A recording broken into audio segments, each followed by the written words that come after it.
Listo. Ok. Buenas tardes, bienvenidos sean todas, todos y todes a la segunda emisión de los conversatorios de letras clásicas, naturaleza y ser humano, Grecia, Roma y tradición clásica. Esta es la mesa 2 en la que contaremos con la participación de la doctora Camila Joselevich Aguilar y la doctora Evelia Arteaga Conde. Antes de comenzar, les recuerdo que los micrófonos permanecerán cerrados hasta el final de las ponencias y al finalizar estas daremos un espacio a las preguntas y comentarios. Ahora sí, comienzo con la semblanza curricular de la doctora Camila Joselevich Aguilar, doctora en Historia, maestra en Historia y licenciada en Letras Clásicas por la Facultad de Filosofía y Letras de la UNAM, coordinadora desde el 2012 del proyecto Seminario de Investigación Paleocristianismo y Teología Política. Es profesora en la carrera de Desarrollo y Gestión Intercultural en la Facultad de Filosofía y Letras UNAM desde el 2011 a la fecha. Trabaja diversos enfoques de la relación entre discurso, religión y poder, tanto en la antigüedad como en las sociedades contemporáneas, especialmente la construcción discursiva de la disidencia y la herejía en Pablo de Tarso e Irineo de León. Algunos de sus artículos son Poder contra Poder y Discurso en la eclosión del cristianismo, Pablo de Tarso, en la revista Palabras de Clio, México, y Heresiología en los extractivismos, los antimineros en tabula rasa, Revista de Humanidades, Bogotá, Colombia. Y en esta ocasión presenta la ponencia titulada Serpiente. Bueno, pues gracias, Ofelia, muchas gracias. Buenas tardes a todas, a todes, a todos. Me agradezco mucho a mi querida Olivia Isidro por la invitación a este conversatorio. Me honra sinceramente no solo la invitación, sino estar aquí compartiendo con ustedes, con las colegas y los colegas del Colegio de Letras Clásicas después de tantos años. Bien, pues celebro además este tipo de espacios en los estudios clásicos, ¿no? En los estudios antiguos. Lo que voy a compartirles son algunas ideas sobre las diferentes relaciones que se establecen en el mundo antiguo entre la serpiente y el poder, ¿no? O sea, en el contexto de diversas tradiciones antiguas que nos importan por diferentes motivos. Voy a compartir, espérenme, voy a compartir la pantalla. Esta presentación que... ¿Sí? ¿Se ve? ¿Bien? Sí. Bien. Bueno, con Olivia comentábamos hace tiempo, ¿no? ¿Por qué la serpiente? ¿Qué más nos da este animal? ¿No? Y lo que pensamos, lo que estábamos comentando aquella vez, es que parecería que en estas diversas tradiciones antiguas, las consideraciones en torno a la serpiente son hermanas de las consideraciones en torno al poder, ¿no? Como si la serpiente fuera una de esas figuras o nociones o imágenes del mundo antiguo que articulan como espacio intermedial o como bisagra, por un lado la imaginación en torno al mundo humano y en torno al mundo no humano del otro lado, ¿no? Entonces pensar este animal desde ese punto de vista como de espacio intermedio o bisagra, que no sería lo mismo, pero que tal vez puede ser ambas cosas, lo que nos permite es no dar por sentado, no naturalizar el lugar que ocupó ni las situaciones de poder que representó como símbolo o como narrativa en sí misma, ¿no? Bien, ¿qué es o quién es este ser? ¿Qué nos pasa con la serpiente? La serpiente es el ser impredecible, ¿no? Absolutamente indomesticable. Observa y acecha, no tiene párpados, no puede cerrar los ojos, lo observa todo el tiempo y se toma su tiempo en ello, no tiene prisa. Y sin embargo, puede ser la más veloz, ahí donde la veías, de pronto no la ves más. Y su mordida, además, es súbita y te puede matar al instante, ¿no? Se la escucha además como hablando, como susurrando, todo un universo de cosas que sin embargo no podemos distinguir, no podemos más que, si acaso, intentar traducir, pero en realidad son indistinguibles. Ante la serpiente, pensó Gastón Bachelard, todo un linaje de ancestros acude a nuestra alma inquieta para tener miedo, ¿no? Y ya su nombre nos dice sobre la forma de ese miedo, ¿no? A diferencia, por ejemplo, del gato o la vaca, cuyos nombres conducen a ser gato o vaca, respectivamente, es decir, que existen como conceptos autónomos, ¿no? La serpiente no existe de suyo, sino solo por otro concepto detrás, que es el del movimiento. Su nombre indica no quién es, sino la forma como se traslada de un lugar a otro. Mientras que el gato es gato y la vaca es vaca en sí mismos, ¿no? A la serpiente lo que le da nombre y posibilidad de ser imaginada no es quién es, sino su manera de llegar o su manera de irse. Entonces se puede decir que es un símbolo motor, y esto en dos sentidos, ¿no? En el sentido de cómo opera en el imaginario simbólico, ¿no? O sea que es un símbolo motor porque mueve a otros símbolos, ¿no? Pero también motor en el sentido propio, porque es un ser vivo que no tiene aletas, ni pies, ni alas, no debe su fuerza motriz a nada externo, sino que ella misma, y esto también lo plantea Bachelard, ella misma es el móvil íntimo de todos sus movimientos. Se mueve a sí misma, como no lo hace otro ser, como teniendo potestad no tanto sobre la materia, sino sobre el movimiento mismo, o sea, potestad sobre el cambio. No necesita exterioridades para poder transcurrir, jugando un poco con el término, ¿no? Exactamente como le pasa al tiempo, que brota en y por el cambio. Por eso ella es el tiempo. Ella encarna la transformación misma. En el mitraísmo existió una figura que los estudiosos, en masculino por supuesto, llamaron monstruo leontocefálico, que es este que ustedes ven aquí en la pantalla. Es una figura humana, alada y con cabeza de león, que, si ven, tiene el cuerpo envuelto, ¿no? en una serpiente. Esta figura representa el tiempo, de hecho se le llamó Cronos en uno de esos procesos de traducción como intento de asimilación cultural que solía haber, ¿no? Este ser leontocefálico representa el tiempo porque el tiempo, para el mitraísmo, todo lo devora y lo consume. Petazzoni, este historiador de mediados del siglo XX, decía en relación con esta figura que las alas insinúan la rapidez del paso del tiempo y las circunvoluciones de la serpiente, cuya cabeza descansa sobre la cabeza del león, aluden a la historia cíclica de los movimientos estelares y celestes que presiden el fluir del tiempo. Lo que pasa con la serpiente, con esta cuestión, es que su condición reptante y las características de su cuerpo permiten precisamente dibujar ciclos como quizá ningún otro ser vivo puede hacer, o quizá ningún otro tan a la mano como la serpiente, ¿no? O tal vez muy pocos.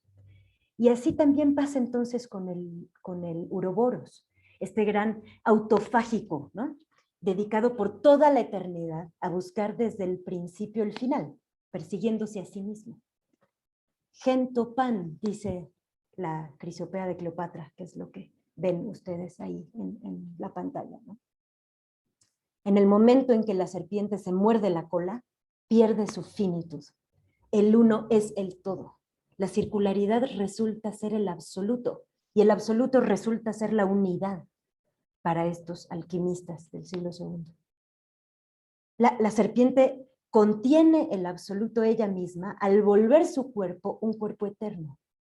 Entonces también el Uroboros es una forma de Cronos, como el del mitraísmo que veíamos ahorita, pero de otro tipo, más distante al de la mitología. El Uroboros muestra la continuidad eterna de las cosas que son, mostrando que el tiempo es uno y que en ese uno se contiene todo lo que existe y ha existido alguna vez, incluyendo el cambio, la transformación También, por lo tanto, lo que deja de ser, lo que se rompe, la pérdida, la muerte, ¿no? Como si Gento Pan no admitiera ni censuras ni limpieza. Hay una sacralidad en el hecho de la impermanencia, en el hecho mismo del cambio, como en el cambio de piel, ¿no? Es esta. Como en este caso, ¿no? La serpiente se renueva autónomamente, sin mediaciones. Se despoja no de lo dispuesto por el exterior, como quien se quita un abrigo, ¿no? O un vestido, que es un objeto exterior al propio cuerpo, sino que se despoja de sí misma. Emerge de sí, despojándose de sí. El cambio es lo que parece entonces que se puede sacralizar, no lo que es, no a dónde se llega, sino la transformación misma, la potencia de ser, según ha comentado el querido colega Julián Castillo Salcedo.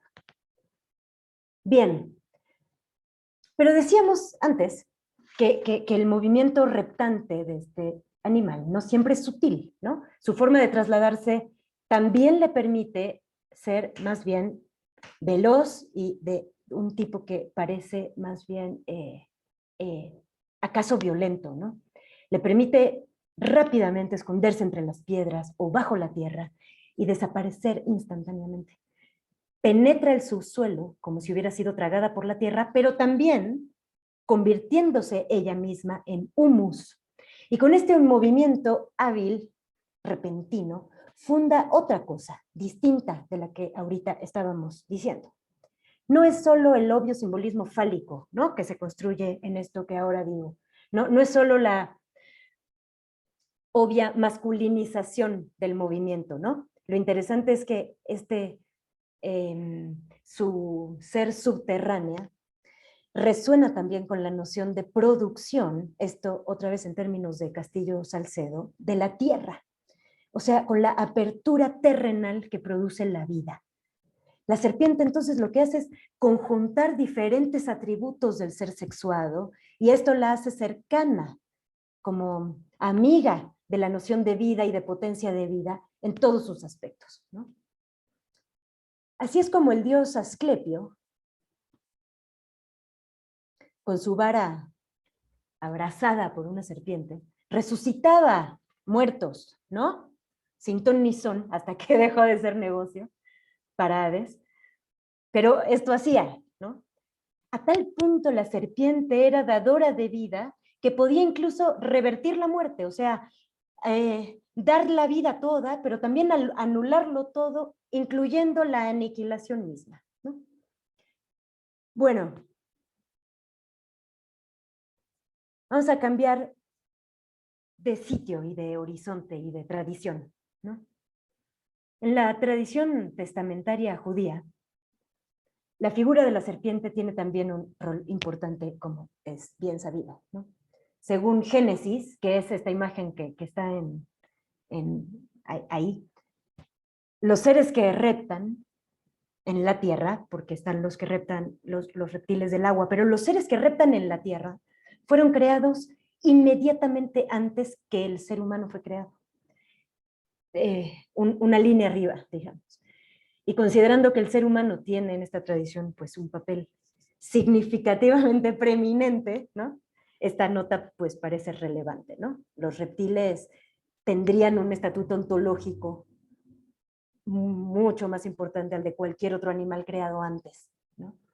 Tal vez en ese mismo sentido, o por lo menos en ese mismo, tal vez en ese mismo orden de ideas, 2 capítulos después, estando ya en Edén, porque esto es Génesis 1, ¿no? Estando ya en Edén, en Génesis 3, la serpiente es nombrada el más inteligente de todos los animales de la tierra, siguiendo el texto de Septuaginta, ¿no? Phronimótatos, el más inteligente, el más prudente. Y hay en Números, en el libro de Números, este momento también muy relevante, donde este animal aparece con un rol claramente salvífico, en el momento en que Moisés pone una serpiente de metal en un asta, ¿no?, de bronce tal vez, en un asta, por petición de Dios, para contrarrestar la mordida de otras serpientes, ¿no? Entonces, quien fuera mordido por una serpiente voltearía a ver a la serpiente de bronce y viviría. Dice Números 21, 8. 9, 8 y 9. Sin embargo, volviendo a Génesis, en Génesis 3 hay ya un problema. Puestos en el jardín los humanos, que es lo que se ve en esta imagen, en la pantalla de ustedes, Dios creador les dice que pueden comer de todo, los frutos de todo, excepto del árbol del conocimiento del bien y del mal. Y les amenaza diciendo que de comer ese fruto morirán de muerte, ¿no? Pero la serpiente tiene otra opinión, ¿no? Y se la comparte a Eva, su otra opinión. Y ya sabemos lo que pasa a continuación, ¿no? Entonces hay en Génesis 3 una transformación moral de este animal, ¿no? En este ciclo del pecado original. La serpiente es perfilada como la gran seductora, la que instaura la opción. Y no solo es seductora ella, sino que de algún modo enseña a Eva a seducir a su compañero por lo demás, ¿no? Y por este motivo, Dios los maldice a todos, y a sus hijos y a los hijos de sus hijos, ¿no? Se ha instaurado el pecado. La serpiente era el animal más inteligente de la creación de Dios, hasta antes de Adán, y sin embargo, el conflicto con el árbol, con el fruto y con el tener otra opinión, ¿no? Ha transformado su inteligencia como virtud en un problema moral, se convierte en maldad. Entonces, Phronimótatos se suele traducir no como el más inteligente, ni el más prudente, ni el más cuidadoso de los animales, sino como el más astuto. Esa es de hecho la traducción que suele darse, ¿no? Ya se lo perfila como un ser tramposo. Y a partir de entonces el cristianismo apostólico universalista va a poner en la serpiente una frontera. O sea, que la va a disponer a ella misma como un límite entre el dominio de Dios y los eventuales dominios del hombre, ¿no? Una frontera que ya aparece como crimen, como separación y como incorporación de la capacidad de discernir. Pero esto también lo que hace es detonar la expulsión, ¿no? Que es otra forma de separación. O sea, en otras palabras, como conducidos por esa raíz compartida, el discernimiento marca el primer gran crimen, según esta tradición, ¿no? La serpiente es el sujeto agente de ese crimen, o sea, de la ruptura, y aquí muy explícitamente por causa de su inteligencia, ¿no? Entonces ya, por ejemplo, Pablo de Tarso, en ese momento confuso entre judaísmo y otra cosa, ¿no? Esa cosa posterior, va a insistir Pablo en su naturaleza embaucadora, temiendo, les dice a los corintios, que al igual que la serpiente engañó a Eva con su astucia, se perviertan las mentes de ustedes apartándose de la sinceridad de Cristo, ¿no? Pero también aquí hubo otras consideraciones al respecto, ¿no? Un Dios que necesita, si se me permite el juego anacrónico, privatizar el discernimiento entre el bien y el mal, que necesita hacer eso, y que dice que fuera de él no hay nadie, cuando claramente no estaba solo en el paraíso, y que es un Dios celoso a ese grado, lo que pensaron los gnósticos, que eran otras tradiciones de otras versiones de esta tradición, lo que pensaron es que ese Dios no puede ser Dios, ¿no? Sino un demiurgo impostor. El verdadero conocimiento no puede ser exclusivo del creador, aunque el creador lo diga, y la creación, por lo tanto, no puede ser más que una estafa, ¿no? La serpiente da en el gnosticismo una nueva torsión, se convierte en instructora para la liberación. Y eso es lo que pasa, por ejemplo, en textos como, solo por decir algunos ejemplos, ¿no? Hipóstasis de los arcontes, es un texto que cuenta cómo la Eva espiritual se mete, se introduce en la serpiente, y es Eva, a través de la serpiente, la que le abre los ojos de la inteligencia, tanto a la Eva carnal como a su compañero, explicándoles que el creador lo que hizo fue decir puras mentiras, que claro que no iban a morir de muerte si comían del fruto del árbol, sino que por el contrario lo que iba a pasar es que se iban a liberar de la opresión de la creación, ¿no? En otro texto que se llama Testimonio de la Verdad, directamente la serpiente es Cristo, ¿no? La serpiente se vuelve amiga, una cómplice, con la que se hace cuerpo para encarar a los estafadores, que son los creadores del mundo y del cosmos todo, y en ese sentido la serpiente es Cristo, tiene un carácter crístico, salvífico, literal, ¿no? Entonces, como se puede ver aquí, se han sumado a la serpiente, se han enroscado en la serpiente, ya también otros conflictos, ¿no? Además de los que veíamos antes. Ya hay aquí una disputa por el dominio, por el territorio del dominio del conocimiento y por los límites de la libertad y de la voluntad, ¿no? Por eso decía que la serpiente también es una como consignación de la imaginación en torno al poder. Y también es una consignación de cómo se está pensando el universo social en general, ¿no? Esto en el cristianismo tomó con el tiempo un cauce muy particular que tuvo que ver con la configuración de la ortodoxia, ¿no? No puedo ahorita entrar en detalles, sino solo como una pincelada. Me gustaría comentar lo que hizo la heresiología con esa consignación de la imaginación en torno al poder, ¿no? La heresiología como elaboración teológica y retórica en torno a la diferencia doctrinal, lo que hizo fue plantear que la diferencia doctrinal solo puede ser un error, una herejía, ¿no? Con todo lo que eso implica. Y está construida la heresiología con la base de una retórica del desprecio, digamos, una retórica de la diferencia y del desprecio. Uno de los más importantes representantes de esto es Ireneo de León, y uno de sus recursos retóricos más notables, más interesantes, es la animalización o la bestialización de los gnósticos, precisamente, en el proceso de perfilarlos como herejes, ¿no? Hay muchas variaciones sobre esto, solo quisiera platicarles sobre esto. Está Ireneo de León en su libro 1, platicando sobre cómo los gnósticos rechazan la tradición verdadera y no se dejan convencer por la verdad, que es la que él tiene, ¿no? Y entonces en ese curso argumental dice, nosotros debemos apartarnos de ellos, pero al mismo tiempo luchamos contra ellos, aunque tratan de huir como serpientes resbaladizas, ¿no? Esto parece interesante porque el problema aquí no es el mismo que ahorita hemos platicado, ¿no?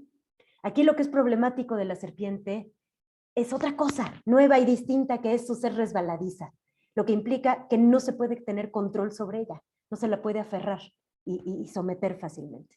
Y no tener control sobre ella, lo que implica en la heresiología es no poder cuidar la ortodoxia. Son un peligro estas serpientes porque huyen y no se las puede convencer de quedarse, lo que significa que no se las puede hacer entrar en razón. Esta imagen tiene todo que ver con un problema que le preocupa mucho a este obispo Ireneo de León y que le preocupa a casi toda la cristiandad en este siglo segundo, a casi toda, no a toda, que es este problema, ¿no? Dice Ireneo, y así son todos los herejes. Les parece haber encontrado ideas superiores por fuera de la verdad, fabricando caminos diversos, multiformes e inseguros.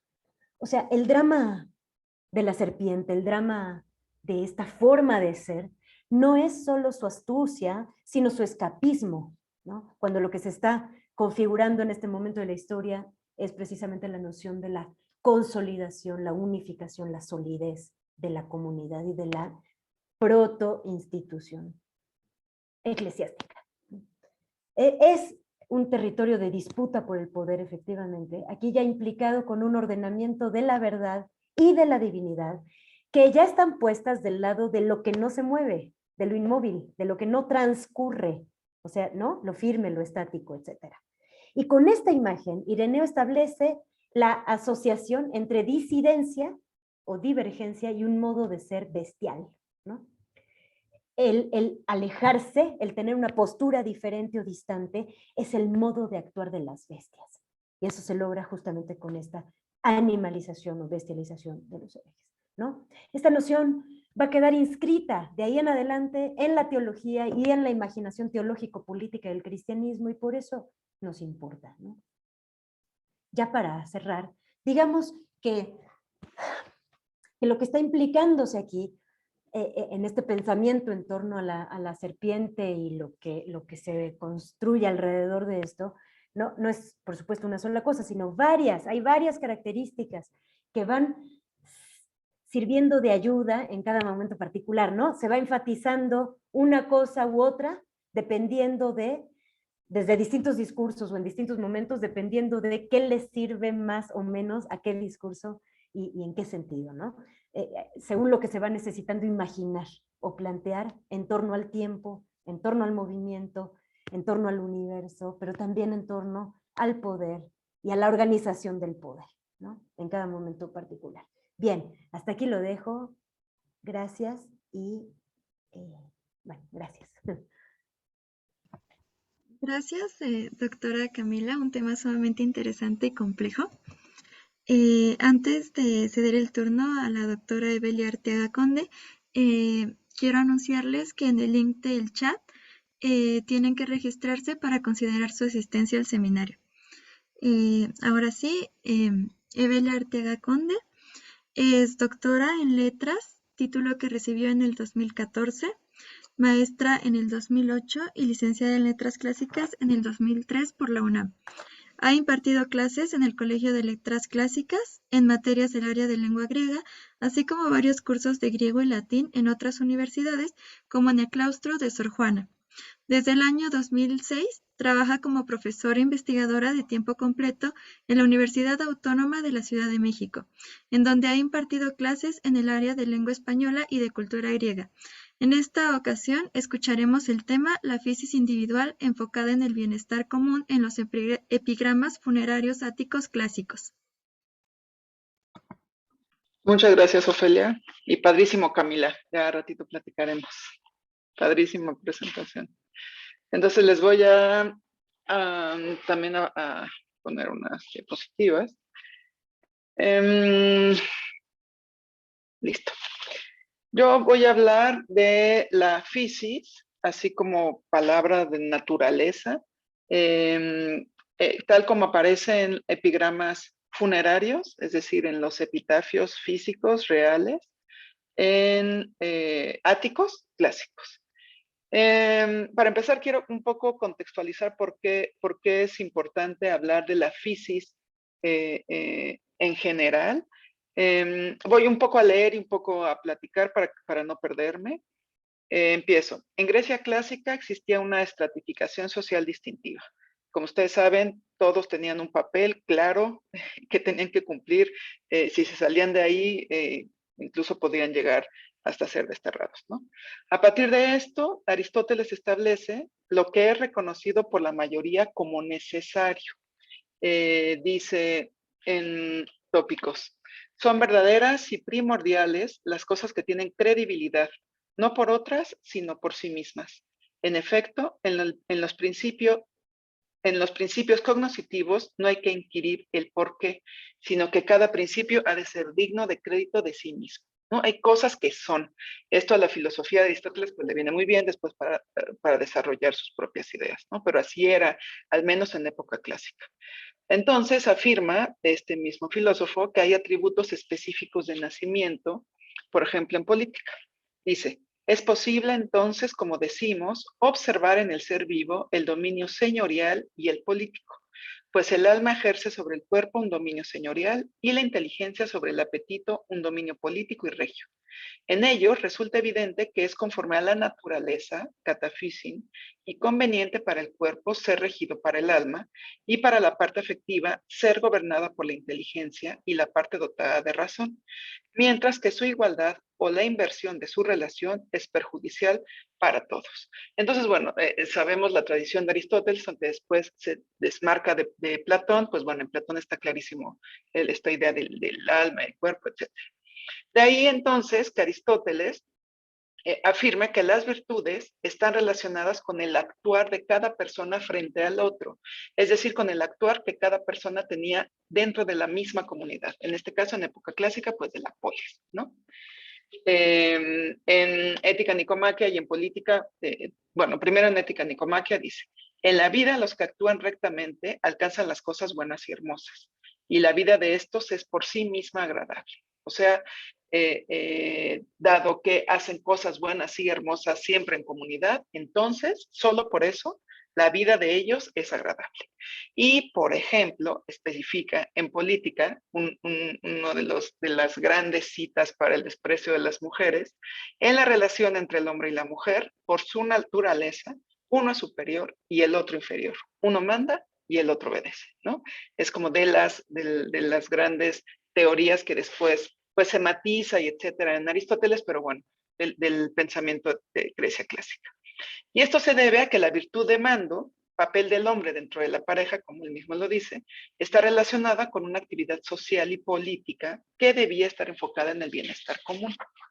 Entonces, podemos pensar que en la mentalidad griega, las actitudes y las características individuales, o sea, naturales, catafísin, en el ser humano, que lo hacen de alguna manera superior, están estrechamente relacionadas con el bienestar de la comunidad, esto es, el bienestar de la polis, por lo que tales rasgos se corresponden con una superioridad funcional en la cotidianidad. Por lo tanto, Aristóteles afirma pues, que el hombre es superior a la mujer. Entonces, analizaremos a partir de este contexto, voy a analizar el término physis, naturaleza, en estos epigramas clásicos y específicamente utilicé la compilación que hace Hansen en 1989, que es de las que más me gustan pues porque es como la más fiel. Peck tiene otra, pero inventa un poco. Y lo que yo quiero remarcar en este análisis de todas las veces que aparece physis, que no son muchas, es que siempre estas cualidades por naturaleza, las necesarias, son las que necesita el individuo frente a la comunidad. Entonces, empezamos por la socialización de la muerte. Como bien saben, los rituales ante la muerte a lo largo de la historia en las distintas sociedades no han cambiado mucho. En Grecia tenemos básicamente 3 etapas. La primera que se llama prócesis, pues que es tal cual, cuando el cuerpo está ahí postrado, que en la actualidad pues es el velorio, ¿no? Si vemos, hay varias como cosas que pasaban ahí alrededor. Una de las importantes son los lamentos. Les pasé estas 2 imágenes, o les estoy pasando estas 2 imágenes, en donde vemos a mujeres y a hombres alrededor del cadáver, y en la segunda, en la parte derecha, están las mujeres en los lamentos. Creo que Cecilia lo marcaba en su ponencia de la mañana, como las mujeres expresan pues dolor ante la muerte, y las lamentaciones, el papel de las lamentaciones, repito, a lo largo de la historia tienen una gran importancia. Las famosas plañideras siguen existiendo. Son mujeres contratadas pues para ir a llorar, a lamentarse por la pérdida de ese ser que ha muerto. La segunda etapa es la ekphora, pues la procesión, llevarse el cuerpo de donde está expuesto, normalmente en la casa del difunto, a otro lado en donde se entierra o incinera. Entonces no ha cambiado mucho las partes a partir de la muerte. Y lo importante, lo que quiero resaltar aquí es que es una cuestión social. Cómo sigue siendo, aunque ahora en la pandemia tiene sus particularidades, pero la muerte sigue siendo una cuestión social. Lo que sucede alrededor es importante para toda la comunidad, por varias razones. Incluso pues se legisla o se legislaba alrededor de esta. Si de repente había muchísima ostentación en los funerales, Clístenes, por ejemplo, les bajó a ver, no, los funerales pueden durar tantos días, pueden hacer tantas cosas y tantas, ¿no? O sea, es tan importante que se legisla. Incluso lo que se hacía con los restos del difunto estaba relacionado con toda la sociedad. Por ejemplo, en Atenas, dado que los adultos no podían ser incinerados dentro de las murallas de la ciudad, las tumbas se agrupaban alrededor de las puertas y a lo largo de los caminos que llevaban a la ciudad. Los sitios más prestigiosos, los de los individuos más ricos, a juzgar por el tamaño y la calidad de los monumentos, eran los que estaban más cerca del camino, es decir, los que la gente podía ver cuando pasaba por ahí. El cerámico, según Tucídides, era el barrio más bello de la ciudad. Ahí había, como seguramente saben, pues los talleres de los artesanos, los templos, ahí también estaba la academia, las grandes puertas de la ciudad. En un sentido, constituía el centro del arte público. La parte exterior de este barrio fue utilizada especialmente como cementerio a partir de la construcción de 478 del muro de la ciudad alrededor del ágora, que dividió al cerámico en interior y exterior. Y la parte exterior fue utilizada para enterrar a los soldados muertos por la patria en las guerras médicas, entre otros tipos de entierro. Y ahí también fue donde Pericles pronunció su famoso discurso, esta oración fúnebre que todo el mundo conoce, en 431. Como parte de esta actuación social en las defunciones, que como vemos implica mucha actuación de la gente conocida y no del difunto, fue importante dejar una constancia física del lugar del entierro del difunto. Y eso ya aparece desde Homero, como vemos en la Odisea. Dice, a los tres, Aquiles, Patroclo y Antíloco, erigimos un túmulo grande y sin tacha, trabajando la tropa robusta de argivos lanceros, sobre un cabo eminente a la orilla del ancho el Esponto, porque fuese de lejos visible en el mar a los hombres, hoy en vida, y a aquellos que vivan en siglos futuros. Entonces, los monumentos funerarios tuvieron una gran importancia desde época arcaica y siguió teniendo época clásica e incluso en época helenística, no solo para recordar a la sociedad, para que la sociedad recordara quién era, y por una cuestión familiar, sino pensando en el futuro, pensando en que las generaciones posteriores pudieran admirar ese monumento. Walter Borcher explica que la tumba al principio se marcaba con una piedra que le denomina sema, que es pues una señal, pero ya incluso en el círculo de tumbas de la fosa de Micenas se erigían estelas con relieves. A partir del siglo VII, con la escritura y el desarrollo de esta, en la tumba, ya sea sobre una piedra algo más elevada o en el mismo recipiente, se escribía el nombre del difunto, el cual posteriormente se convirtió en epitafio o inscripción funeraria larga. Y esas inscripciones funerarias tienen una historia muy bonita. En época helenística incluso hay diálogos entre el muerto y la persona que va pasando. Las inscripciones funerarias siempre tuvieron un papel importante en Grecia. A partir de las reformas de Clístenes, a finales del siglo VI, la costumbre privada de escribir en las tumbas un epitafio en verso desapareció, por esto que les decía que se legisló porque había muchísima ostentación de parte de las familias más ricas. Y dio paso solo a las conmemoraciones públicas de los muertos caídos en combate. Esta práctica resurgió porque es una necesidad social, es una necesidad humana, más o menos 50 años después, alrededor del 460, hasta tener su máximo desarrollo en época helenística, en el siglo IV, que les digo, hay epitafios muy bonitos. Si bien las inscripciones funerarias tuvieron distintos tipos de métrica, el epigrama, o sea, hexámetro y pentámetro, fue el que mayor auge tuvo. Entonces los epitafios aparecen así, en pares de versos, un hexámetro y un pentámetro. Así y puede ser varios dísticos. Así, durante toda la época clásica, específicamente en Atenas, los epigramas funerarios fueron una manera en que la familia del difunto, porque era la familia la que lo mandaba a hacer, se mostraba ante la sociedad y presentaba a su ser querido fallecido con las cualidades que la comunidad pedía de él o de ella. Que eso mismo sigue pasando. Si ustedes se fijan en los cementerios, lo que dicen las tumbas, pues son cualidades que la sociedad reconoce y admira. No van a poner que el hombre era infiel y que le pegaba a la mujer, nunca. Eso no se pone porque cuando la gente muere, pues es buena, ¿no? Siempre. Entonces hay características que siempre se ponen, así es, y así era, y así yo creo que así será mientras siga existiendo esta costumbre de decir palabras de los muertos. Ante la sociedad, esto no implica que en un círculo, en el círculo pues íntimo sea así, pero palabras públicas, quiero decir. Por ello, y porque el epigrama requería concisión y brevedad, pues porque son dos dísticos, puede haber varios, pero está chiquito, pues es en piedra, no está tan fácil la tallada. Cada palabra de lo que allí se escribía debió pensarse con cuidado para que tuviera sentido en las personas que pudieran leer el epitafio, pues cuando pasaban allí enfrente. En estos epigramas aparece poco el sustantivo physis y siempre tiene relación con algo relacionado con la polis. Lo dividí en 4 tipos. El primero es mortalidad por naturaleza, o sea, snetophysei. En primer lugar, se utiliza para hacer referencia a esta mortalidad. Entonces, les pongo epitafio que dice: Antifonte, hijo de Éufanes, esta tumba de tierra me ocultó, a mí que me esforcé en la medida en que a la naturaleza mortal, snetophysei, del hombre le es posible en cuanto a prudencia y a sabiduría. La mortalidad de los seres humanos, en contraposición a la inmortalidad de los dioses, siempre estuvo presente en la mentalidad griega, desde Homero. Por ejemplo, en la Ilíada, cuando Diomedes se lanza sobre Eneas, su protegido le dice: reflexiona ti vida y repliégate, no pretendas tener designios iguales a los dioses. nunca se parecerán la raza de los dioses inmortales y la de los hombres que andan a ras de suelo. Con esto se afirma que los hombres y los dioses están en dos planos diferentes y además que los dioses son claramente superiores a los simples mortales.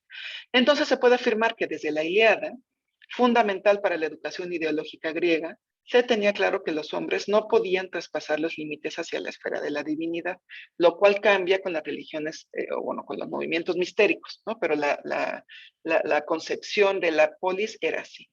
Sin embargo, el ser humano siempre se pensó con cierto poder de acción independiente. Bruno Schnell explica que a esto se le conoce como la teoría de la doble motivación, en la que aparece primero la decisión de los dioses y posteriormente esa misma decisión la retoma el ser humano. Por ejemplo, estando en la isla de la maga Circe, en la Odisea, llega Hermes comunicando que Odiseo debe irse de ahí. Y justo después, Odiseo toma la misma decisión. Dice, está bien, nos vamos, como si hubiera sido una decisión suya. Esta libertad de los mortales se ve en este epigrama que estamos analizando ahora, cuando se menciona, me esforcé asquesante para lograr la prudencia y la sabiduría. Arthur Atkins dice que la prudencia, la sofrosine, es una cualidad que está muy relacionada a la práctica de la arete, que seguramente saben, la arete es una de las grandes cualidades que tiene que tener el ser humano en la polis griega, que tiene distintas connotaciones, y que es contraria a un estado de locura. Zagalis, por su parte, dice que la democratización de esta sofrosine de la prudencia constituye la marca del siglo IV ateniense y significa una sociedad en transición, donde la restauración del sofron politeia era con mucho la más grande prioridad en la agenda política. Entonces, esta cualidad, la sofrosine, que está buscando aquí Antifonte, es obtenida por este ser humano, por un mortal. Hay que esforzarse, asquesante, para alcanzarla, ya que es parte fundamental de la adecuada constitución de la polis, la moderación, la prudencia. Helen North afirma que la influencia de la polis se ve claramente en los discursos de los oradores áticos, que delinean esta sofron polites, el ciudadano respetuoso de la ley, que en el siglo XIV idealmente tiene las siguientes características. Es un ferviente demócrata que odia la oligarquía, es leal y generoso con sus conciudadanos y está presto a desarrollar liturgias, oradores, ¿no? Y en su vida privada es modesto, inofensivo y contrario al debate ofensivo. Entonces, a partir de su naturaleza mortal, netofisei, este difunto, Antifonte, se esforzó por alcanzar la prudencia, la cual es una de las principales cualidades que la polis ateniense pide de sus habitantes. Entonces es claro por qué se marca esta naturaleza mortal, porque él, a partir de esa limitación, pues, se esfuerza y logra lo que la polis pide de él. Entonces no es nada más porque sea importante marcar que era mortal. En la segunda connotación que tiene este fisis tiene que ver con la patria por naturaleza, dónde nació el difunto y dónde fue enterrado. El término fisis en los epigramas funerarios también se utilizó para contraponer, la tierra donde el difunto nació y la tierra que lo vio morir. Y este epitafio que les presento dice, la tierra cubre tu cuerpo aquí, Dionisio, pero el árbitro común tiene tu alma inmortal. Muerto, a tus amigos, a tu madre y a tus hermanas, has dejado un luto de eterna memoria por tu amor. Tus dos patrias, a su vez, una por naturaleza, otra por las leyes, Patrides, Segemen Fisei, Gedenomoisin, te amaron a causa de tu mucha prudencia. Lo primero que hay que notar es que la mención de estas dos patrias, donde nació y donde murió, es únicamente para resaltar la prudencia del difunto, que es lo mismo que el epitafio pasado. En muchos epigramas se especifica cuando el difunto no era de Atenas, esto es muy común. El número de extranjeros fue en época clásica, como sabemos, sin comparación, extraordinariamente alto. Afirma Fritz Schnitzer. Hay tres elementos que explican esta situación. Uno, creciente fluctuación de la población extranjera, iban y venían, las guerras, la polis necesitaba de estos extranjeros. Barreras más rígidas para acceder a la ciudadanía, de forma que los extranjeros seguían siendo foráneos, siempre. y perfeccionamiento del derecho de los extranjeros, en el sentido de mejorar su situación jurídica. Por Jenofonte, sabemos que los bárbaros constituían una gran parte de la comunidad extranjera que vivía en la Atenas clásica. Dice, la ciudad se vería mucho más beneficiada si los ciudadanos hicieran las campañas juntos, que si se forman al lado de ellos, como ahora lidios, frigios, sirios y otros bárbaros de todas clases. Pues tales son muchos de los metecos. Pues sí, si había muchos extranjeros, Jenofonte dice, pues tráiganlos, ¿no? Todos juntos, será mucho mejor hacer campañas, el ejército, etc. Al respecto, Nicolás Roa afirma que la democracia ateniense tenía necesidad de los metecos por los múltiples servicios que ellos cumplían para la colectividad de ciudadanos, y no se contentó con tolerar su presencia, de hecho la estimulaba activamente, ¿no? La movilidad social siempre ha existido, siempre va a existir, y Atenas fue muy inteligente en ese aspecto. ¿Qué necesidad de expulsarlos, de no aceptarlos? Tráelos, pero les ponemos limitaciones, ¿no? O sea, no había una xenofobia ahí, pero estaba claro quién era ciudadano y quién no. Austin y Vidal-Naquet, por su parte, dicen que la polis de los ciudadanos no pudo haber existido sin la presencia de los extranjeros. Por ello, se entiende entonces por qué se realza en este epitafio que el difunto tuvo dos patrias, ¿no? Donde nació y donde vivió, o sea, donde murió, en Atenas. Sí, no era de aquí, pero aquí vivió y aquí murió, por lo tanto, busca la prudencia porque es una de las virtudes que la polis pidió de él. Ok. El tercer ámbito en donde aparece esta palabra, cualidades por naturaleza. Otra forma de utilizar el término physis en los epigramas es para diferenciar entre las cualidades con las que el individuo nace y las que obtiene. De la primera forma aparece en estos dos, que son 483 y 567 de esta compilación de Hansen. El primero dice, Olimpiodoro de Pólemo, Sotio. Aquí la tierra guarda a Sotio, el mejor en el oficio que él practicaba, teniendo entre todos una naturaleza de virtud, physin de aretes, echado de menos por los ciudadanos, pues siempre era agradable a todos y tuvo un alma muy justa con los amigos. Bueno, una vez el segundo, Baquio de Anfis, del cerámico. La presentación de los individuos, de las personas cuando morían, era la presentación que normalmente se tenía en esta época, que es el nombre, el patronímico, y el demótico si era ciudadano, o el étnico si era foráneo. Aquí, por ejemplo, el cerámico, pues es que era de ahí. En el oficio de los que mezclan tierra, agua y fuego, toda la Hélade juzgó que el Baquio, por su destreza natural, Fisei, entre sus rivales, se llevara el primer premio, y de entre los concursos que esta ciudad propuso, de ellos obtuvo todas las coronas. En ambos epigramas, como podemos ver, se remarcan los oficios. En el primero dice Technen en acusativo y Technen en dativo. En el primero no se especifica cuál es, solo se separa al difunto del resto que lo practica diciendo que él tiene la virtud arete en ello. Y en el segundo sí se menciona el barrio del cerámico, los materiales y los concursos, agonas, con lo cual no hay duda de que se trataba de un alfarero. Como sabemos, los griegos eran gente competitiva. Había competencias no solo de comedia y tragedia, sino también de escultores, de alfareros, de médicos, de bailarinas, atletismo, muchísimas, había muchísimo tipo de competencias. Así que se entiende que si el difunto ganó alguna de estas, pues se tuviera que poner forzosamente en un epitafio. Que eso ya no sucede ahora. Yo no conozco ningún epitafio que diga ganó en las Olimpiadas tal. Eso ya no se pone, pero los griegos eran muy competitivos, entonces sí lo ponían. En cuanto a la valoración de la Tefne, se puede constatar que no se extendía por igual a todos los campos y aspectos de esta. La que celebraban los atenienses según Tucídides era obviamente la militar y la política, por lo que seguramente sí había una distinción social, incluso desprecio hacia algunas técnicas, hacia algunos oficios.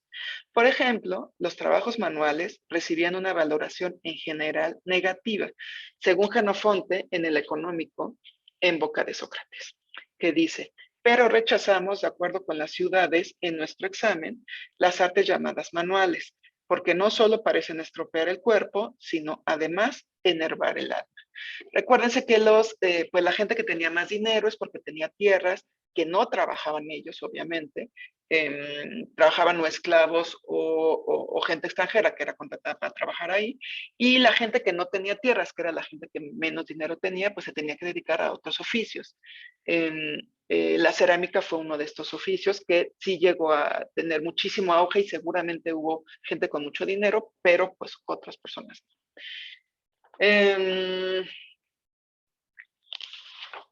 También Aristóteles piensa igual que Jenofonte, dice, así pues, ni el hombre de bien, ni el político, ni el buen ciudadano deben aprender los trabajos de tales subordinados, a no ser ocasionalmente para su servicio enteramente personal. De lo contrario, dejaría de ser el uno amo y el otro esclavo. Con esta idea de Aristóteles que decía al principio de que hay niveles, según él, ¿no? Hay tipos de personas y se tienen que quedar ahí, en esta estratificación que Aristóteles tenía en su teoría. Se puede entender entonces que este alfarero, que en el epitafio de el segundo alfarero, se menciona que el difunto lo había sido, no por el simple hecho de serlo, sino por haber ganado un concurso, con lo cual se resalta más el hecho de tener esa destreza por naturaleza. Entonces, si nos fijamos, no es que quisieran resaltar el oficio, sino en el segundo caso era que había ganado, y en el primer caso que vimos es porque era especialmente bueno en ese oficio, con virtud arete, que era una cuestión pues de naturaleza. De hecho, el mismo Aristóteles, al definir cualidades específicas desde el nacimiento, instituyó la estructura jerárquica de su sociedad como válida por naturaleza para todo tiempo y lugar. Por ello, era claro para quien mandaba hacer el epigrama cuáles cualidades se debían resaltar y por qué, ¿no? Por eso les decía que no es que se resaltara tal vez la verdad, sino que se resaltaba y se ponían lo que la sociedad quería, admiraba y honraba del difunto y por lo tanto de su familia. También acordémonos que la muerte y lo que giraba alrededor de ella era importante en el culto familiar, pues, ¿no? La muerte de un miembro de la familia tenía que ver ascendencia, descendencia, los dioses, a quién le rendían culto específicamente, y las herencias, también tiene que ver con eso. Ok. Y el ámbito cuarto en donde aparece, que es cuando menciona cualidades con las cuales no se nace, sino que se obtiene. Y tenemos este epigrama. Toda la Hélade te envidia y añora en los sagrados concursos, Eutias, no sin justicia, quien en técnica, no por naturaleza, ujifice, en la comedia que produce la dulce risa coronada de racimos, eras el segundo, pero naciste el primero en disposición en cuanto a sabiduría. Eran tan importantes los concursos que incluso aunque no hubiera ganado, ponían en qué lugar quedó, y además se pone pues que no nació bueno, que se esforzó a partir de esta cualidad mortal, ¿no? No por naturaleza, sino en técnica, lo logró. Eutias no tuvo de nacimiento lo necesario para ganar un concurso de comedia, sino que lo adquirió y lo logró de tal manera que es lo que se resalta en el epitafio, lo cual hace recordar el epigrama que vimos de Antifonte, en donde dice que éste se esforzó, asquesante, para obtener la prudencia y la sabiduría. Entonces, la prudencia y la sabiduría eran dos cualidades que estaban más o menos al mismo nivel que quien gana una competencia. Hay que recordar que la polis era la que organizaba muchos concursos de tragedias y de comedias. Por ello, el hecho de ser actor, director o participar en ellas, incluso dar dinero para ellas, era motivo de orgullo tanto para el difunto como para su familia, por lo que se escribía en su epitafio. Y además era parte de impuestos, o sea, estos concursos tenían muchísimas connotaciones sociales. Hola. Hola, mi bebé.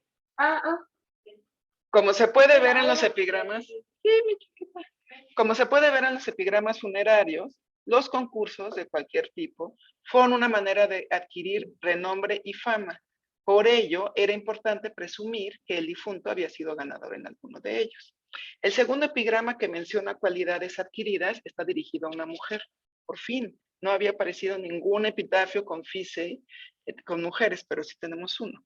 Dice, Glícera, hija de Tuclido, En la de las mujeres, como era la vida en Grecia, pues las mujeres tenían, eh, como aquí hasta hace poco, ¿no? Mi mamá era Rebeca Conde de Arteaga, ¿no? Y en su pasaporte así venía. Entonces aquí se era hija de alguien o esposa de alguien, con esta idea del Kyrios. Glícera logró indudablemente aquello que es raro para una mujer, ser noble y prudente por naturaleza. Fina. Esto tiene un montón de cosas por donde rascarle. Con base en este epigrama se puede afirmar que en la mentalidad griega las mujeres no son ni nobles ni prudentes por naturaleza, pero es importante que lo sean en la cotidianidad, ¿no? A ver cómo le hacen, a ver cómo la quieren, lo tienen que hacer. Helen North, en su obra sobre las sofrosines, sobre la prudencia, explica que este concepto en las mujeres permanece igual a través de la historia del pensamiento griego, lo cual se ve en el discurso de Pericles referido por Tucídides, pero bueno, Pericles especialmente conservador. Dice, y si es necesario que acuérdense, Pericles en este discurso les habla a las viudas y a los huérfanos de los hombres caídos en combate. Y si es necesario que me refiera a la virtud femenina, a propósito de las que ahora vivirán en la viudez, lo expresaré todo con un breve consejo.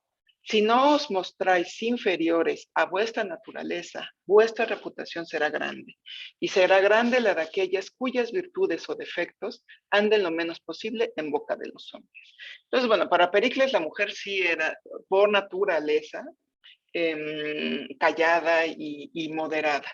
En el epitafio, que son a veces fuentes como más claras y más transparentes de la sociedad, aunque hayan sido ideales, pues parece que la mentalidad griega dice que no, que la mujer por naturaleza no era así, pero que la misma sociedad sí se lo reclamaba.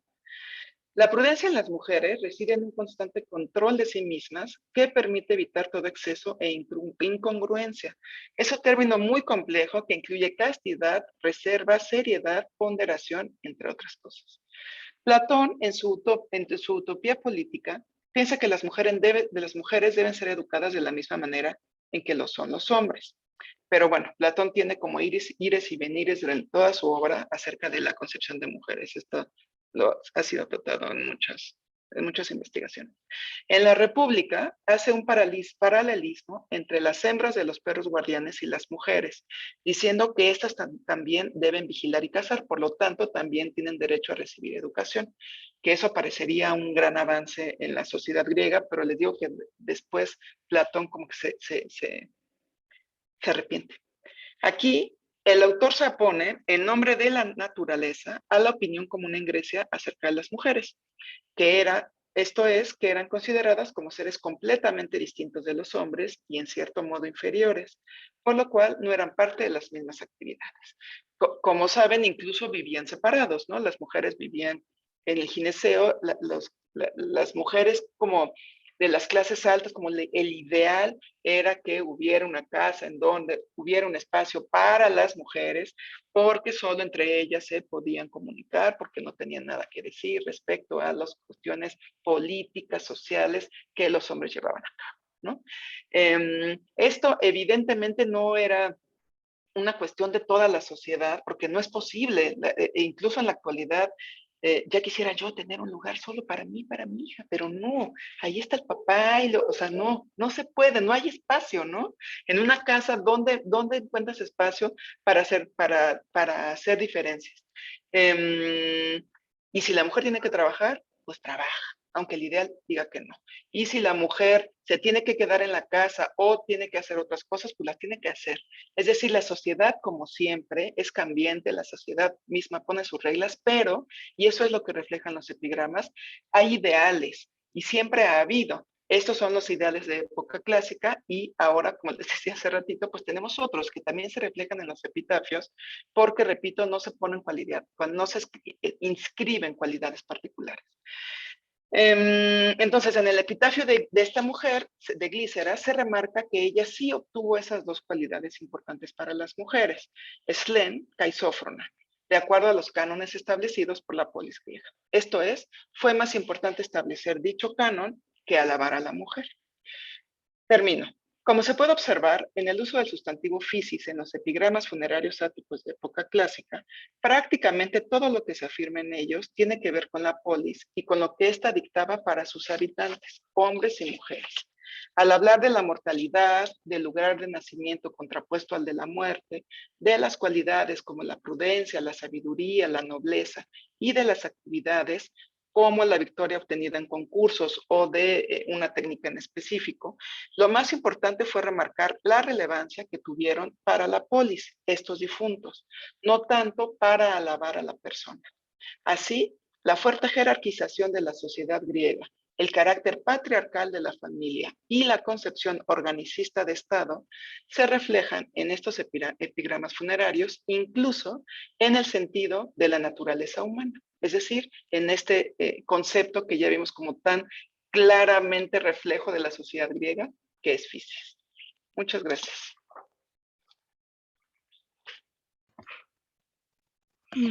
Gracias, doctora Evelia. También un tema muy interesante e importante tanto en la literatura como en otras áreas. Y ahora sí, damos inicio a las preguntas y los comentarios. Pueden abrir el micrófono o escribir en el chat.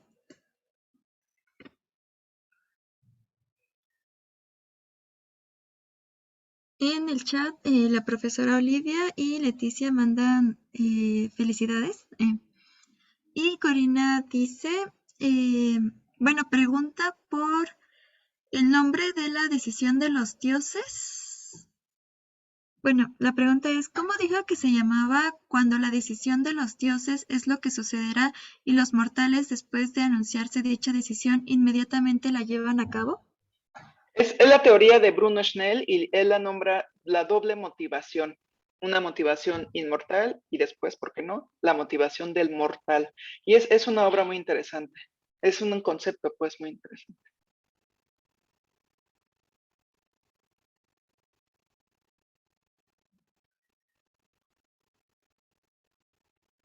Elizabeth Albizuri también la felicita.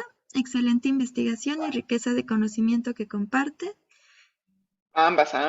A Camila también. Sí.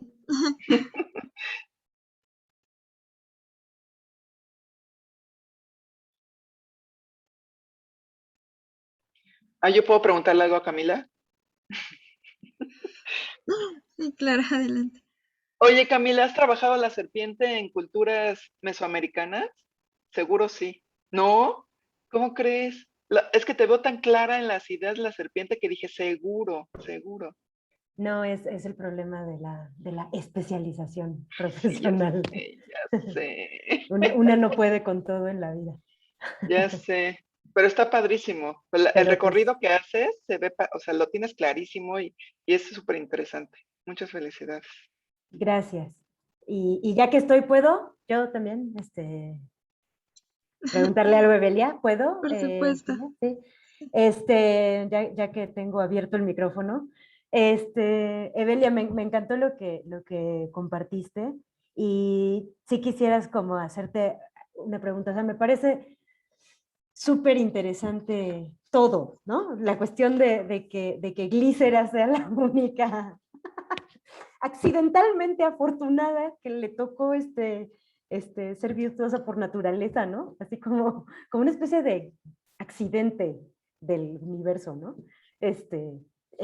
Bien, pero entonces la cuestión es, ¿tú cómo, si hay efectivamente, si hay una virtud natural y si es catafísin lo que se está planteando como lo que se debe cuidar, ¿no? Desde Aristóteles en adelante, y así será, ¿no? Así en el estoicismo, etcétera. ¿Cómo se empata eso con las virtudes que se obtienen no por naturaleza, sino por esfuerzo? ¿Cómo lo empatan? ¿Qué hacen con esa? ¿O tú cómo piensas que se resuelve?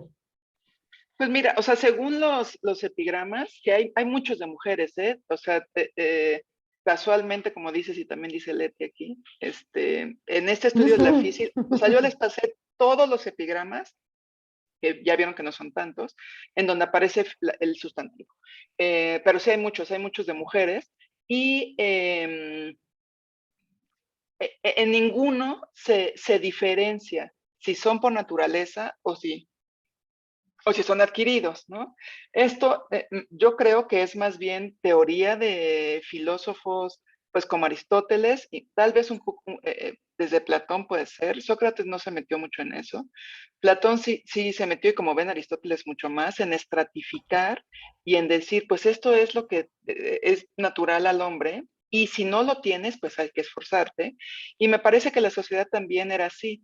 Esto tendría que ser como lo dice Pericles. Pericles es como un buen testimonio de lo más conservador de la sociedad clásica.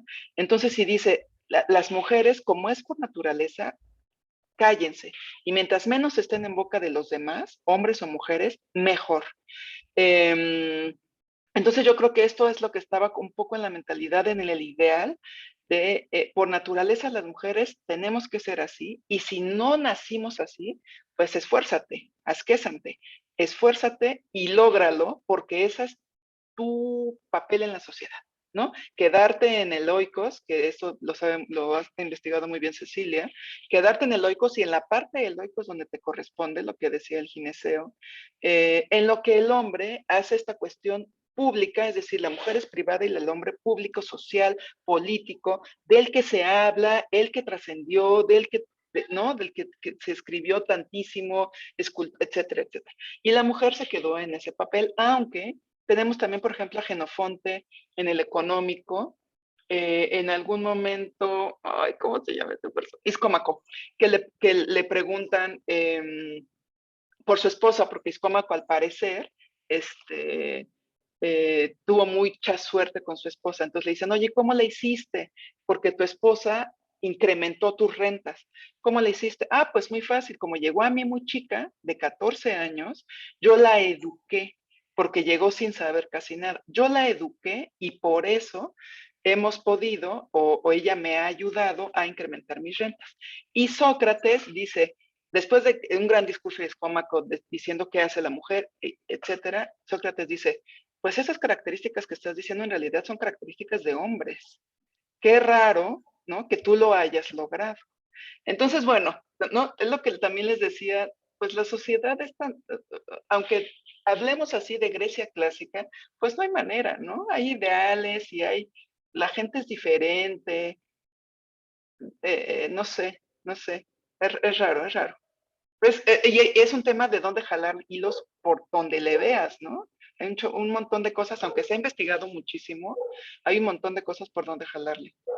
Chicos, chicas, chiques, en sus investigaciones, el papel de la mujer y lo que hace y todo lo alrededor, todavía le falta un montón. Mucho, mucho, mucho. Gracias, Camila. Mm, bueno, hay dos participaciones de la profesora Marta Cecilia y de Sandra. La profesora Marta Cecilia, Creo que Sandra estaba primero, ¿no? Sí. ¿sí? No sé. Adelante. Ay, gracias. Hola, no sé si estaba primero, pero quería saludarlas. ¿Qué tal? Me encantaron las dos ponencias, felicidades, pero quería preguntarle a Clas si ya conoce el ritual de la serpiente de Avi Barbour y si ya conoces, ¿qué te parece o qué opinión te dejaría? ¿No? El ritual de la serpiente. No se El escucha bien, ritual Sandra. el ritual de la serpiente de... El ritual de la serpiente de Avi Barbour. No, no lo conozco. No, te lo voy a mandar, Camila, te va a encantar. Perdón, Dale. me pongo la boca súper, pero muchas felicidades, buenísimo. Muchas gracias, Sandra. Qué gusto saludarte Igual se también. encuentra en JSTOR. Yo creo que en JSTOR está la versión en inglés de Ernest Gomes de la serpiente, pero existe en español en Sexto Piso. Yo la tengo y te la puedo mandar con mucho gusto. Va a Buenísimo, gustar gracias. mucho. O bueno, Gracias. no, y ya me dirás si la odias. Necesito que alguien la odie también. Saludos.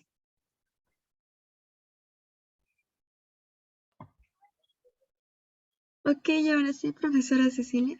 Bueno, también tenía Una pregunta para las dos. Bueno, igual una felicitación.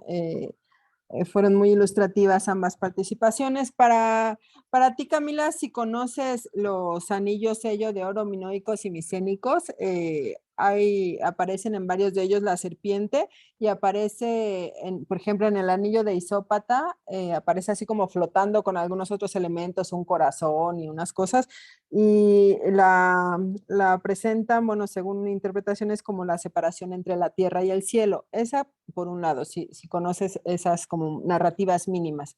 Y otra, ¿por qué las usan para castigos? Ahora que presenté yo lo del Laoconte, ves que hay dos serpientes que son las que castigan al Laoconte, si sabes como por qué se emplean también estos animales para esos castigos tan impactantes, ¿no? Y bueno, esa para Camila y para Evelia, esto que decías de los trabajos manuales, bueno, todo lo que dijiste sobre la concepción de la mujer, y me parece que siempre, bueno, no siempre, pero muchas veces se cree que la cultura griega es así como la dadora de civilización, y la verdad es que también es un caldo de cultivo de un montón de violencia, sobre todo en donde el cuerpo femenino o feminizado es el depositario, ¿no? Pero esto que dijiste de los trabajos manuales que recibían una valoración negativa, también como pues llega a nosotros como un clasismo muy rudísimo que seguimos y que nos pareciera normal, y que pues convendría también reflexionar sobre que viene de lo mismo que estudiamos y hacer una crítica desde ahí, ¿no? Y bueno, lo del espacio del gineceo, del loicos, también reflexionar sobre pues que incluso el urbanismo, que por eso para nosotros es tan peligroso el espacio, digamos, urbano, el espacio exterior, porque nunca fue pensado para nosotras, ¿no? Y que pues se siguen repitiendo esos modelos de espacios hechos para los varones, ¿no? Eso. Gracias a las dos.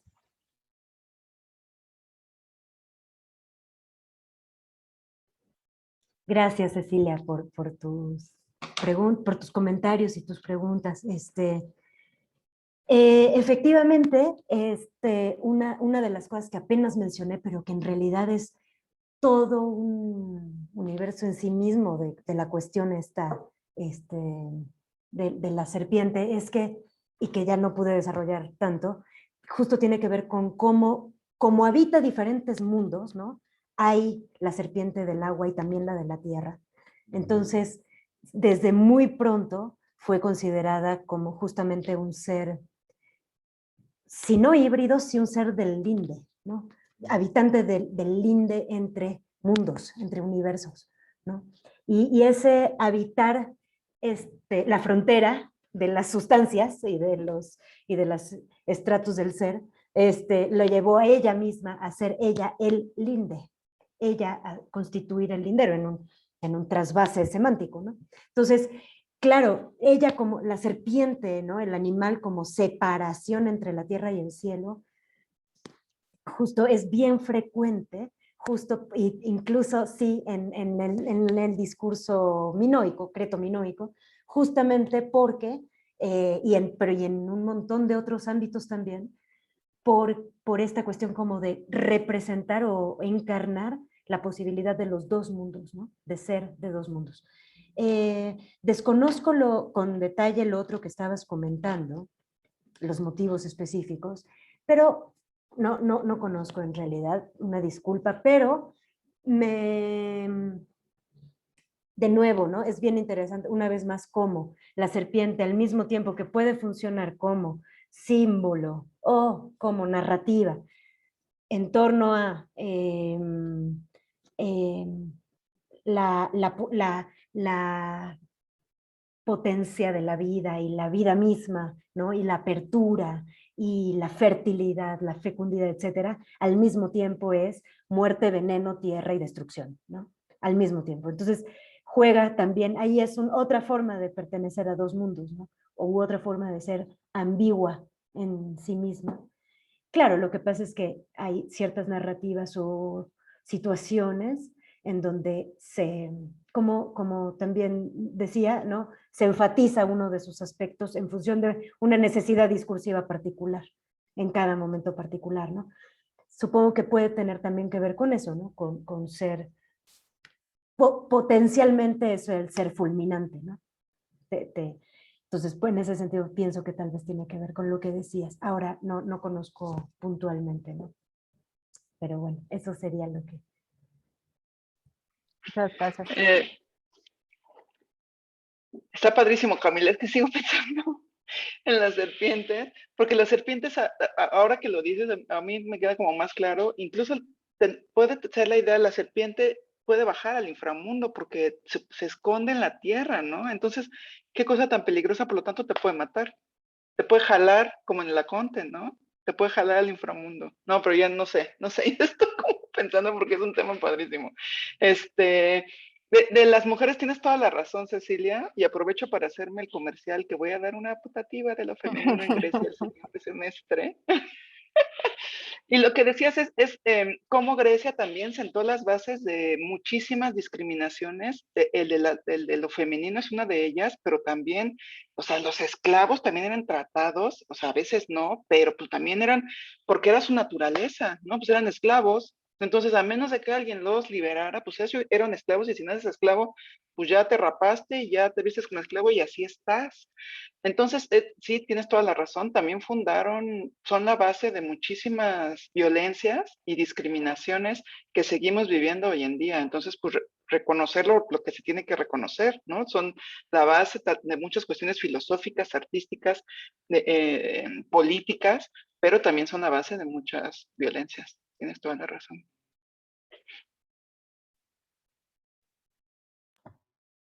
Ok, tenemos dos comentarios. Itzayana dice, muchas gracias a ambas por las exposiciones. La serpiente me parece un animal fascinante. Y Nayeli Aguilera, felicidades a las dos. Me gustó mucho, me impacta que hasta en la muerte se oculta la verdad en una piedra. Y las lloranderas, así como la transmutación. Y de la serpiente, verla, pero tan solo imaginar su movimiento, de poder interiorizarlo, así como la vida y cierre de ciclos.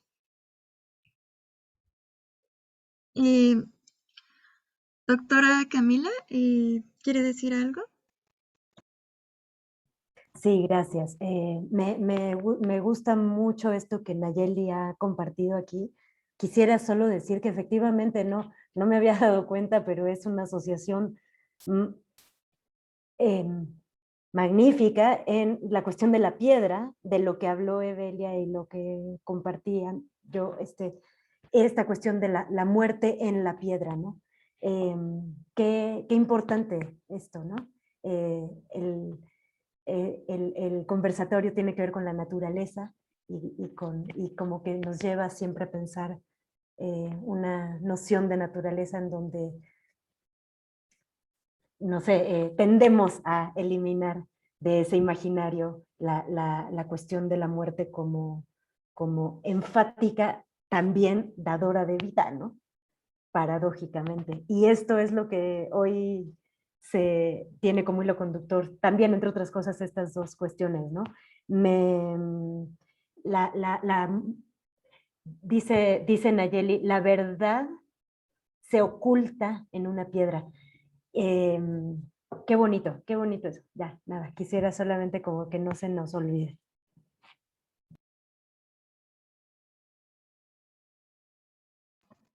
Ok, ¿alguien más? No sé si quiera tomar el micrófono o escribir en el chat.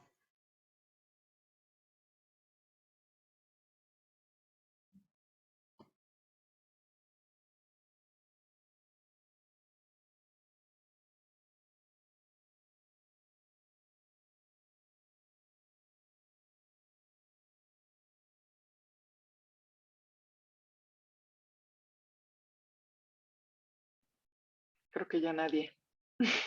No, creo que no. Ah, bueno, Maurice Martel.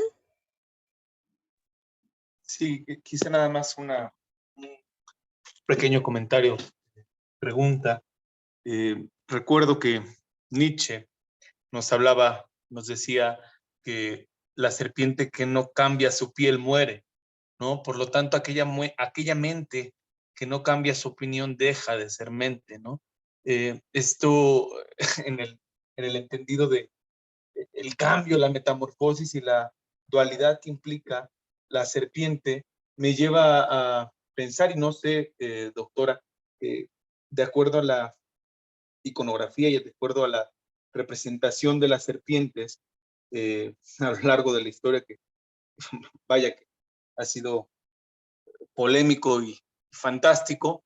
Hoy, por ejemplo, ¿qué papel tendría, ¿no?, la actual serpiente, ¿no?, entendiéndola como la vorágine que devora todo, en un mundo donde el relativismo está presente, ¿no? Y donde pareciera que, por eso cita Nietzsche, pareciera que las opiniones son tan fluctuantes, tan cambiantes, y que hoy nos dicen cuál es la actual serpiente que devora todo lo que nos acontece.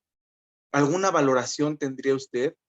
Y segundo, en el papel de la determinación, ¿no? Es otro tema, pero ¿habría una determinación o existiría alguna autodeterminación que esté fundada de acuerdo al cristianismo hoy? ¿Existe la teoría de la determinación? ¿Y esta cómo se pudiera conciliar en el tema de la libertad? Digo, recordando la pregunta que pasó hace 3 preguntas que hizo, si no me equivoco, Marta Ofelia, si no me equivoco.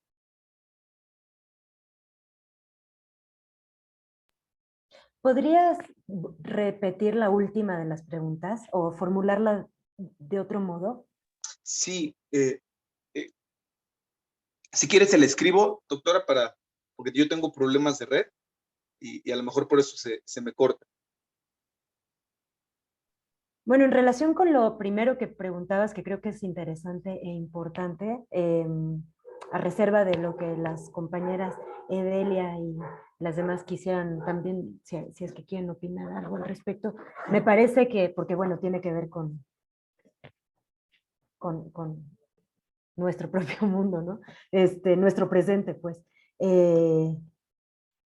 Creo, sin embargo, que habría una diferencia entre la velocidad, la vorágine a la que te refieres, de lo que va devorando la serpiente tiempo.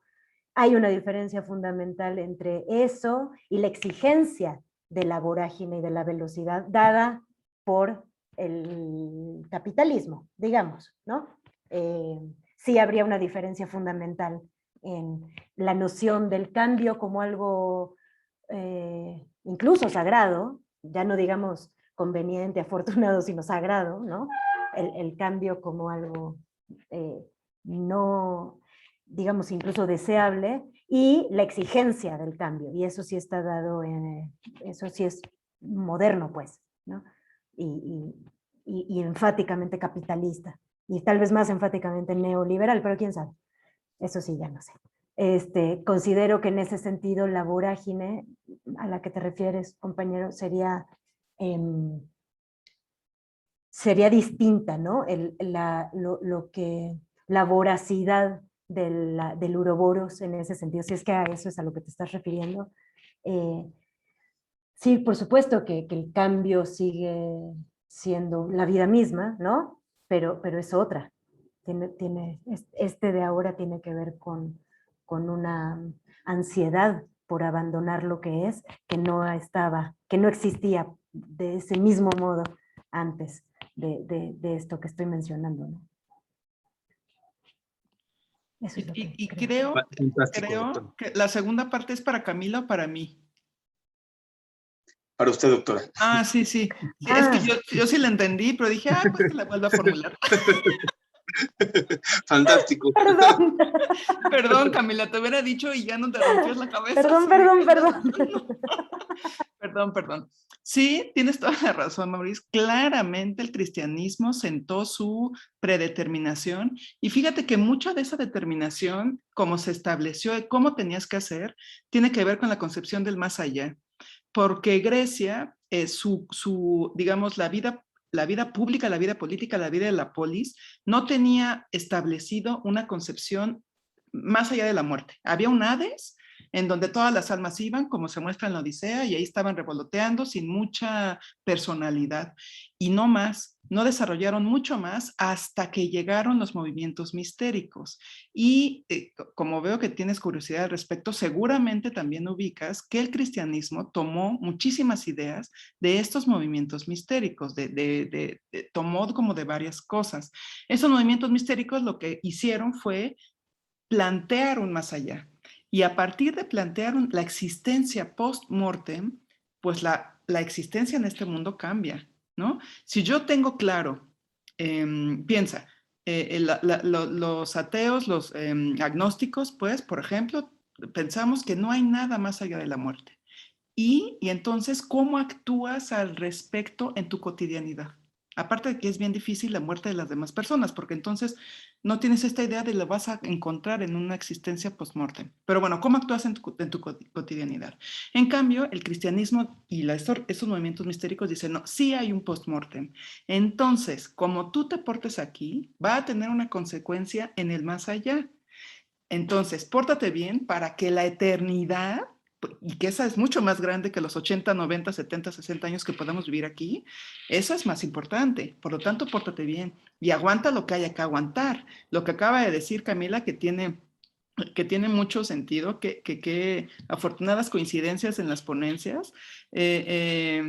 El protestantismo, eso es, aguanta lo que te pase aquí porque se te va a recompensar en el otro mundo.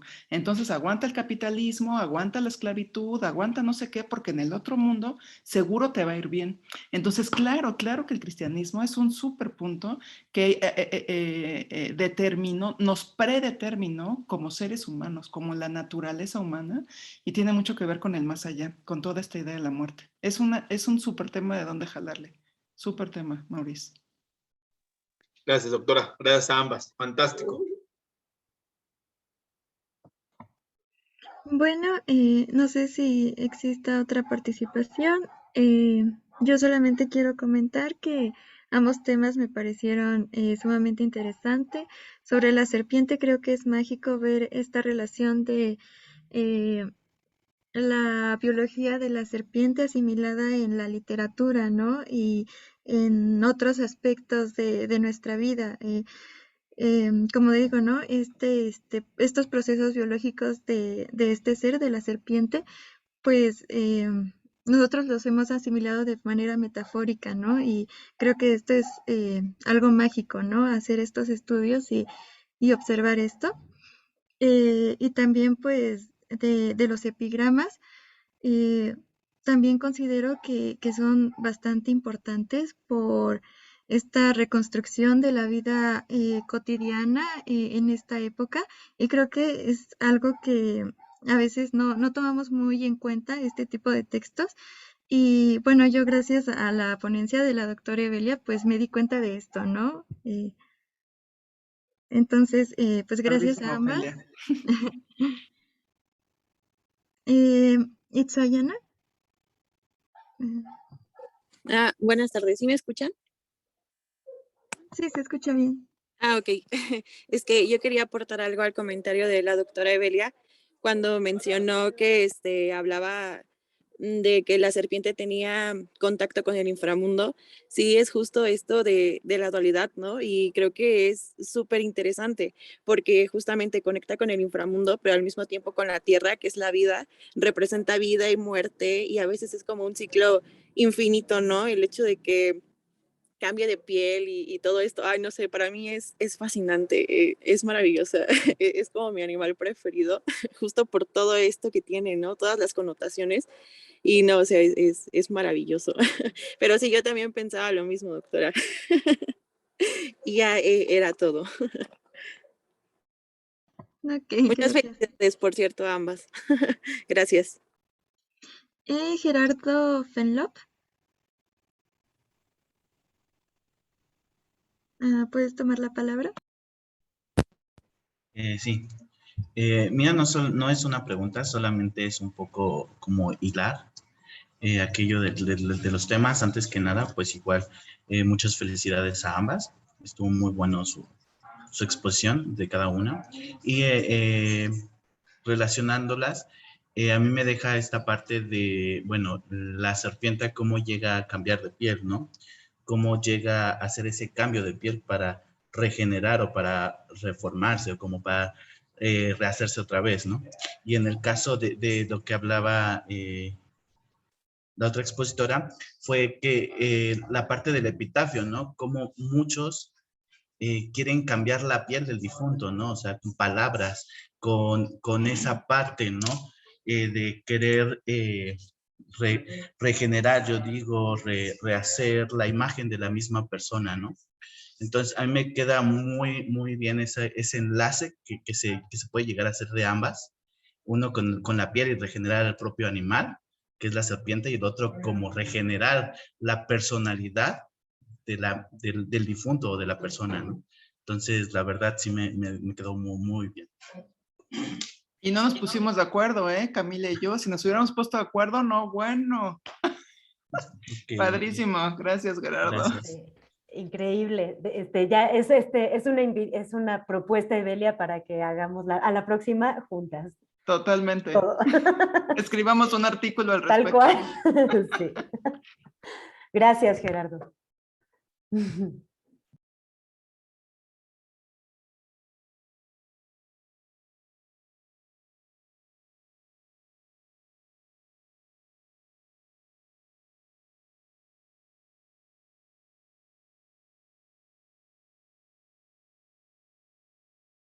Tienes apagado el micro, Ofelia. Perdón. No sé si hay otro comentario. María Leticia dice, felicidades a ambas.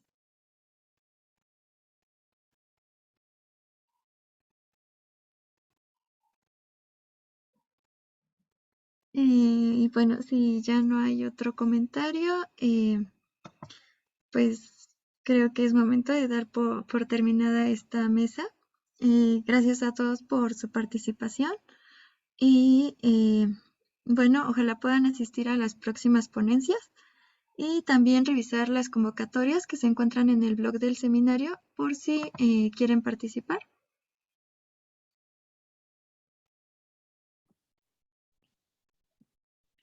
Pues muchas gracias todas, todos, todes. Sí, por favor, asistan a las siguientes, mañana a las 11 y a las 5, a las 11 y a las 5. Muchas gracias. Gracias, Ofelia. Gracias a ustedes. Gracias, Camila. Gracias, Evelia, Ofelia y Ceci. Muchas y gracias a Olivia y todos por su todas. asistencia.